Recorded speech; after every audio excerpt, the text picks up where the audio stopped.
안녕하세요. 자, 오늘 우리가 함께 풀어볼 이야기는요, 바로 인생이라는 아주 예측 불가능한 바다를 어떻게 항해할 것인가에 대한 겁니다. 복잡한 이론이나 어려운 전문 용어, 이런 거 오늘 싹 다 뺐습니다. 대신 마치 한 편의 웹툰을 쓱쓱 넘겨보듯이 아주 쉽고 직관적으로 이 중요한 개념들을 해설해 드릴게요. 자, 한번 상상해 보시겠어요? 아주 평화롭게 항해하던 여러분의 배에 갑자기 시커먼 먹구름이 몰려온다면 어떨까요? 자, 본격적으로 한번 들어가 볼까요? 잔잔하고 평화롭던 우리 삶이나 직장에 어느 날 갑자기 정말 예고도 없이 태풍이 몰아친다고 한번 가정해 보는 겁니다. 보통 우리는 이런 상황에서 본능적으로 덜컥 겁을 먹고 당황하게 되잖아요. 내가 도저히 통제할 수 없는 거대한 힘이 나를 덮치는 것 같은 기분이 드니까요. 그럼 이런 위기 상황에 도대체 어떻게 시작되는 건지 웹툰 컷이 빠르게 탁탁 넘어가는 것처럼 한번 짚어보겠습니다. 첫 번째 컷, 바람이 붑니다. 이건 뭐냐면요. 우리가 정말 어찌할 수 없는 외부 환경의 변화를 뜻해요. 갑자기 경제 상황이 나빠진다거나 예상치 못한 사건이 빵 터진다거나. 사실 바람이라는 건 그냥 자연스럽게 부는 거잖아요. 우리는 애초에 이 바람을 막을 수가 없다는 거죠. 그럼 다음 컷, 바람이 부니까 당연히 파도가 일어납니다. 시장에 막 요동치기도 하고 우리 삶에 크고 작은 위기들이 겹겹이 쌓이면서 거대한 파도가 되어 밀려오는 거예요. 상황이 점점 더 험악해지기 시작하는 겁니다. 그리고 마침내 세 번째 컷. 우리가 타고 있는 배가 흔들립니다. 우리의 개인적인 삶 혹은 우리가 속해 있는 조직 전체가 확 불안정해지고 두려움에 휩싸이는 바로 그 순간이죠. 사실 여기까지는 누구나 겪게 되는 아주 자연스러운 위기의 과정이에요. 그런데 여러분, 여기서 진짜 문제는 이 배가 흔들린다는 사실 그 자체가 아닙니다. 그래서 여기서 가장 중요한 핵심은요. 바로 이겁니다. 배가 흔들리는 것을 두려워 말고 협동이 깨지는 것을 두려워하라. 와, 정말 강력하고 뼈 때리는 메시지 아닌가요?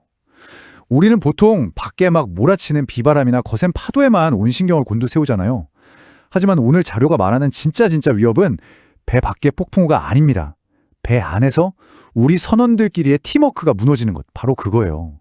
여기서 되게 흥미로운 역설이 하나 나옵니다. 배가 막 흔들리면요, 사람들은 본능적으로 그 흔들림을 멈추려고 배를 억지로 꽉 붙잡으려고 해요. 그러니까 과도한 통제를 하려고 드는 거죠. 하지만 어마어마한 자연의 힘 앞에서 배를 억지로 안 흔들리게 하려다가는 오히려 배가 부서져 버릴 수도 있어요. 반면에 유연한 대응을 한번 보세요. 높은 파도가 치면 배가 흔들리는구나 하고 그걸 그대로 인정하고 파도를 쓱 타고 넘어가는 겁니다. 물에 계속 떠 있으려면 억지로 막을 게 아니라 그 물의 흐름을 타야 하는 거잖아요. 그죠? 자, 다음으로 넘어가서 진짜 위협, 붕괴는 내부에서 시작된다. 이 부분을 볼게요. 왜 배가 흔들리는 것보다 협동이 깨지는 게 훨씬 더 위험할까요? 밖에서 치는 거대한 파도보다도 배 안에서 누군가 단 한 명이라도 패닉에 빠져서 우왕좌왕하기 시작하는 것. 사실 이게 배 전체를 침몰시키는 훨씬 더 치명적인 원인이 되기 때문입니다. 이게 어떻게 흘러가는지 그 붕괴의 연쇄작용을 한번 차근차근 살펴볼까요? 아주 쉽게 이해되실 거예요.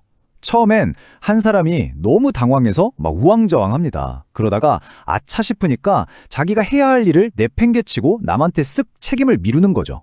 그렇게 서로 네 탓이네 내 탓이네 떠넘기다 보면 결국 서로에게 깊은 상처를 주게 되고요. 결국 우리 배가 도대체 어디로 가야 하는지 방향을 완전히 잃고 헤매다가 침몰하고 마는 겁니다. 그냥 내 책임을 피해버려다가 맞이하게 되는 정말 끔찍한 나비 효과인 거죠. 그리고 이 내용이 파괴적인 대응과 회복 탄력적인 대응의 차이를 아주 기가 막히게 보여주는데요. 위기 상황에서 패닉에 빠져서 남탓만 하고 그냥 당장 배가 흔들리는 것만 억지로 막으려고 바둥거리면 결국 그 끝은 침몰입니다. 하지만 그 와중에도 어떻게든 냉정을 유지하고 각자 자기 자리를 딱 지키면서 팀의 결속을 유지하는 데 집중하면요.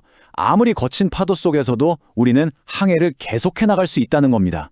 완전히 결과가 다르죠. 자, 그럼 여기서 자연스럽게 이런 질문이 하나 떠오르실 겁니다.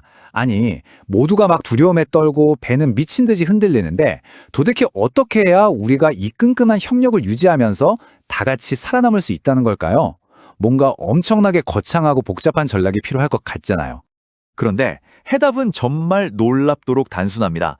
바로 항해자의 제1원칙, 각자 자신의 역할에 충실하라, 이겁니다. 와, 진짜 멋진 해결책 아닌가요? 위기가 닥치고 파도가 높아질 때 서로 남의 일에 감나라 배나라 간섭하거나 누군가 짠하고 나타나서 마법처럼 해결해 주길 바라는 게 아니에요.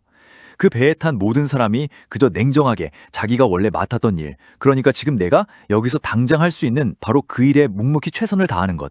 사실 그게 가장 강력한 협동을 만들어내는 절대적인 비결입니다. 우리 옛말에 세옹지마라는 말이 있잖아요. 인생은 정말 한 치 앞도 예측할 수가 없습니다. 다음 태풍이 언제, 어디서, 도대체 어떻게 불어닥칠지 진짜 아무도 모르는 거예요. 우리가 날씨를 마음대로 조정할 수 있는 그런 초능력자가 아니니까요. 그렇죠? 그래서 우리가 날씨를 예측할 수 없다면 우리가 할 수 있는 유일한 방어책은 언제든 폭풍을 맞이할 수 있게 내 마음을 단단히 준비해 두는 것뿐입니다. 평소에 늘 냉철하게 내 주변 상황을 지켜보고 어떤 상황에서도 쉽게 흔들리지 않도록 아주 확고한 마음의 기초를 다져두는 대비하는 마음가짐이 정말 필수적이에요. 그래야 갑자기 거센 비바람이 몰아쳐도 휩쓸려가지 않을 테니까요. 그럼 만약에 폭풍우를 제대로 만나서 배가 이미 크게 요동쳤다면 어떻게 할까요? 이제 천천히 배를 다시 원래 궤도로 돌려넣어야겠죠. 자, 위기 극복을 위한 나침반, 이 4단계를 꼭 기억해 두세요. 일단 놀란 마음부터 가다듬습니다. 그 다음 우리가 파도에 휩쓸려서 지금 어디쯤 떠밀려 왔는지 현재 위치를 정확히 파악하는 거죠. 그리고 지금 상황에 맞게 뱃머리 방향을 쓱 전환한 뒤에 마지막으로 제일 중요한 거, 옆에 있는 우리 동료들에게 손을 내밀어서 서로를 독려해 주는 겁니다. 이 되게 단순해 보이는 과정이 무너졌던 우리를 다시 앞으로 나아가게 만들어줍니다. 자, 오늘 저희가 쭉 살펴본 내용을 아주 깔끔하고 강력한 공식 하나로 정리해 보겠습니다. 우리가 피할 수 없는 외부의 흔들림은 억지로 막으려고 끙끙대지 말고 그냥 유연하게 수용하세요. 그리고 그 에너지를 아껴서 각자 맡은 역할에 충실함으로써 내부의 협력을 꽉꽉 다져서 강화하는 겁니다. 이 두 가지가 딱 더해지면요, 우리는 살면서 만나는 그 어떤 거친 파도나 위기도 무조건 극복해낼 수 있습니다. 결국 거친 바다에서 살아남는 건 날씨를 통제하는 기술이 아니라 우리가 어떻게 하나로 똘똘 뭉치느냐, 그 팀워크에 달려있다는 거죠. 자, 이제 다시 여러분의 진짜 삶으로 돌아가 볼 시간입니다. 혹시 지금 여러분이 타고 있는 배가 몹시 흔들리고 있나요? 그렇다면 스스로에게 한번 이 질문을 던져보셨으면 좋겠습니다. 여러분은 지금 내가 통제할 수도 없는 저 밖의 파도랑 무모하게 싸우고 계십니까? 아니면 흔들리는 배 위에서도 묵묵히 내 역할을 다하면서 내 소중한 사람들과 굳건하게 하나로 뭉치고 계십니까? 기억하세요.